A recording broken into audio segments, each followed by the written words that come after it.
Mes amis, laissez-moi commencer par une vérité simple mais puissante. On récolte ce que l'on sème. Cette phrase, vieille comme le monde, porte en elle un principe invisible mais implacable, la réciprocité. Donner avant de recevoir n'est pas seulement un acte de générosité, c'est une stratégie de vie. Ce n'est pas naïf, c'est intelligent. Pourquoi?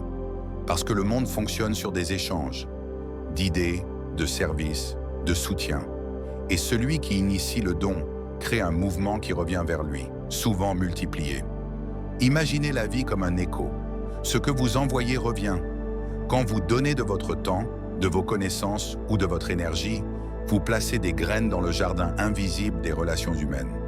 Un jour ou l'autre, ces graines germent. Le plus beau? Vous ne pouvez pas toujours prévoir comment ni par qui elles vont fleurir. Prenons un exemple concret. J'ai connu un entrepreneur qui, au lieu de chercher immédiatement à vendre son produit, passait ses premiers rendez-vous à comprendre les besoins réels de ses interlocuteurs, à leur recommander d'autres ressources, parfois même celles de ses concurrents. À première vue, cela semblait contre-intuitif, mais en agissant ainsi, il construisait une réputation solide, celle d'une personne fiable, généreuse, centrée sur les autres.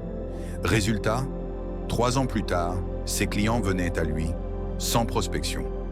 Le bouche à oreille avait fait son œuvre et il était devenu une référence, non par marketing agressif, mais par le pouvoir invisible de la réciprocité. Car il faut bien le dire, donner ne signifie pas se sacrifier. Cela signifie investir. Comme le disait Zig Ziglar, vous pouvez obtenir tout ce que vous voulez dans la vie si vous aidez suffisamment d'autres personnes à obtenir ce qu'elles veulent.